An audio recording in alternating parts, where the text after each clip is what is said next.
So the first team in the playoffs has been knocked out, and it's the Phoenix Suns. They lose to the Minnesota Timberwolves in sweeping fashion, and honestly, this isn't a surprise to me, but I'm pretty sure it's a surprise to a lot of people. I wasn't high on them at all in this series as I had Minnesota winning in 5, but in my opinion, I do believe this is a great example of too many people just overly relying and depending on name value instead of understanding how a lot of these pieces are going to mesh well with one another. And boy, I'm not even going to really touch about with the Phoenix Suns in a macro sense on this channel. I'll probably do it on my main channel. They never really had a chance. When you lose in this fashion, it's pretty embarrassing because not only they lose in a sweep, but these games weren't even really close. Outside of game 4, all the other games were won by double-digit margins. On both sides of the floor, the Phoenix Suns really struggled immensely, and it just seemed as if like it was a really bad matchup for a Suns team that claimed that they were going to be very difficult to defend. How nobody in the NBA was going to be able to defend a trio of KD, Booker, and Beal, and yet Minnesota made it seem like that was very, very easy to do. And all the numbers point out to this, and it makes it seem actually much worse than you probably realize, as the Phoenix Suns had an offensive rating of 109 in the playoffs, putting them in the bottom half of all playoff teams. And then defensively, the Suns were actually the worst defensive team in the NBA with a defensive rating of 123.2, leaving them with a net rating of -14, which is the second worst net rating in the playoffs so far. Though the series numbers do paint the big three in a pretty favorable light, at least in terms of volume and efficiency, but on a game-to-game basis, I think it's much more telling because KD, Booker, and Beal could not get on the same page consistently enough throughout any of these 4 games. And I think what's even more damning and telling is that this is supposed to be the strong suit of this team. Sure, defensively, they were going to struggle a bit because they just don't have the personnel to match up with them. And I do believe it's a bit concerning that they look this bad defensively against one of the worst offensive teams in the playoffs, especially in the Western Conference. But being one of the worst offensive teams in the playoffs, in my opinion, is much more concerning, much more troubling, and really reveals a lot of concerns and problems that this team really had throughout the entire year, being in front and center for everybody to see in the main stage in the postseason. The Suns' big three couldn't create open opportunities for their supporting cast members, effectively shutting off a lot of open quality three-pointers that they would normally get throughout the entire year. This, of course, was magnified even further when Grayson Allen got hurt and he wasn't available to play, but the lack of passing and playmaking from any of their core 3 players is certainly going to be detrimental to a team that, again, needs to maximize their offense. This is something that I effectively was attempting to tell Kevin Durant last year as well. I'm not dunking or getting to the rim as much. Yeah, there's a lot of players in the rim. There's a lot of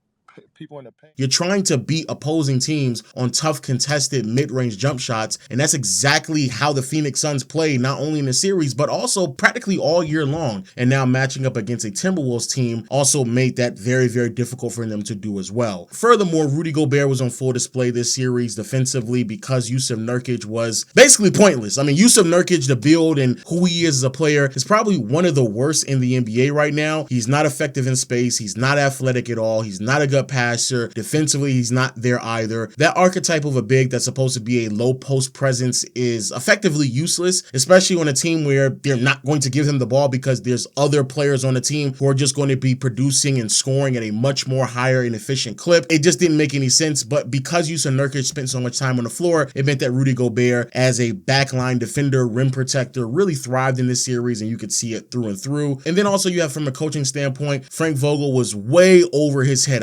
And I do mean way over his head. Frank Vogel is a defensive-oriented coach. He's not an offensive-leaning coach. He's a coach that will maximize what teams do defensively. He didn't really have the makeup for the roster to do so. And again, I think that was a part of the reason why things struggled. And I do believe there is some form of criticism that should be levied his way. But also, I think that it's a bit unfortunate that Frank Vogel is put in this situation. He got on a team before they traded for Bradley Beal, before they traded for Jusuf Nurkic. He didn't really know what he was getting into. And the Suns made pretty steep and drastic changes to their roster. And they should have did that before they hired a coach. I think they just did that all backwards. Something else that was also very pivotal in this series is Bradley Beal's inability to be any type of a consistent scoring threat, especially at a volume level on a team that really needed him to step up in certain instances. Devin Booker couldn't consistently find things going, especially when Jaden McDaniels was primarily on him. And the Suns really couldn't rely on Bradley Beal to elevate his game against this team. Again, bad matchups because I do believe from a structural standpoint defensively, the Wolves have a lot of really, really great defenders, so they can really really kind of put multiple players on them. But it is kind of concerning that you end this series with Bradley Beal only averaging 16.5 points. And again, the shooting splits aren't that bad, but when you start to realize that a lot of them were just a bunch of tough contested two-pointers, very rarely getting to the basket, especially for Devin Booker, who settled on a bunch of two-pointers as well, only attempting 5 threes a game, and the same with KD, only attempting 3 threes a game. Please stop relying on name value instead of what exactly these teams can look like from a practical sense. Anybody should have seen this team, known their weaknesses, known they over-relied on mid-range shooting, known that they couldn't get to the basket, known that they weren't going to have a defense rotating, and also should have known that this team defensively was going to be bad as well. Believing that this series was going to go 7, I don't know how that's going to happen. Sure, a sweep, in my opinion, is a surprise. Sure, them losing this poorly is also a surprise to me. I just don't understand how people thought that this team had any chance against the Minnesota Timberwolves at all. Now, in this series, who are some of the biggest winners and losers? Because I do believe that's a really great way to kind of wrap up and really talk about individuals on how great or how bad they were. Biggest winner in the series has to be Anthony Edwards. A lot of people like myself was pretty hesitant to label Anthony Edwards as the next man up, the next star, the next face of the NBA. I actually have an entire video talking about this as well. He had a lot of flaws offensively, especially as a pass and playmaker, but also he's 22. I didn't want to jump to conclusions based off a 22-year-old, and I still kind of don't want to do so. However, bro, Ant was amazing in this series from start to finish. He was fantastic defensively, pretty consistently all series long. He did struggle offensively in a couple of games, but still picked up the play enough in other aspects offensively to kind of aid him. His passing and playmaking in this series was much more refined than I was ever expecting. And granted, it was against a team that defensively ain't really all that good, so I want to be clear. But the fact that Anthony Edwards can finish his series averaging 31 points, 8 rebounds, 6 assists, 2 steals, shooting split to 51, 44, 84, very, very impressive. That three-point shooting was something I certainly was not expecting whatsoever. Now, this is starting to become a recurring theme with Ant as he's starting to show consistent improvements in the postseason. So maybe this is just who he is. He had moments in the series where I don't really know if there's that many teams in the NBA who has the personnel to stand in front of Anthony Edwards from an athletic standpoint, getting to the basket, finishing at the rim, and the shot making was there as well. Another massive win, Rudy Gobert. You know, over the past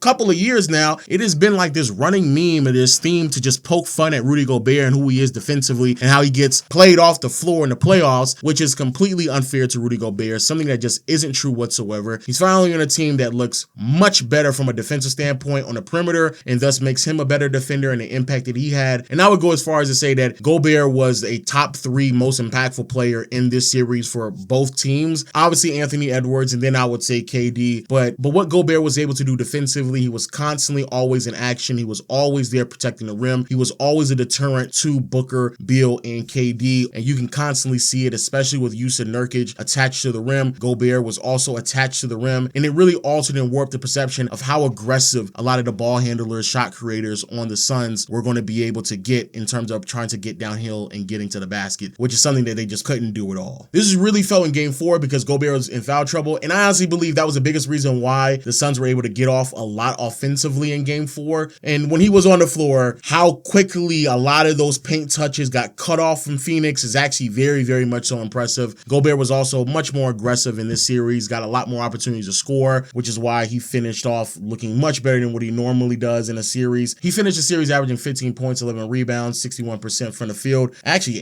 88% from the charity stripe. That's actually pretty crazy. And finally, another big winner is Jaden McDaniels. Offensively, much better than I was expecting him to be. 14 points, shot 50% from the field. Also really good on the boards, 3 offensive rebounds a game. He was really aggressive, attacking and trying to get second chance opportunities, consistently making himself valuable offensively, even though he wasn't a floor spacer. What Jaden McDaniels was more known for is his defensive prowess and his ability to just shut down Devin Booker and Bradley Beal, even Kevin Durant, all throughout the series was something that was crazy to look at. So yeah, when Jaden McDaniels was defending Devin Booker, D-Book shot 33% from the field. And then when Jaden McDaniels was guarding Bradley Beal, he shot 20% from the field. KD had by far the most success when he was being defended by Jaden McDaniels. McDaniels was just all over the floor. He was defending multiple players, very switchable, very impactful defender. And it was great to just watch him play great defense. I think more people are starting to be aware of how good of a defender he is. In my opinion, he's an all-league defender. He's one of the best wing defenders in the NBA. He's going to be a menace defensively in years to come. And before I move on to the losers, shout out to Chris Finch. Please get better, my brother. He got into a tumble with Mike Conley in game 4 where I think he had a very serious injury. I know for a fact he couldn't even walk off the floor. It was actually pretty bad. Now, who are the biggest losers? First big loser, it has to be Frank Frank Vogel. No one really believed in Frank Vogel's ability to coach his unit. I think it was just a bad hire. I do think there's some criticism that should be levied his way, but you're basically asking someone to do something he's never done before, coach an offensive team that has offensive flaws. Like, I don't know. I just feel like Frank Vogel right now is being thrown underneath the bus. Quite frankly, I just think it's BS. Another big loser, Bradley Beal. I am floored on how many people were optimistic on who Beal was this season. I think people just got stuck in those years in which he averaged 30 points. He dealt with like career-altering injuries. It really changed who he was as a player. Not as athletic, not as explosive, was not going to be the player that people planned him to be.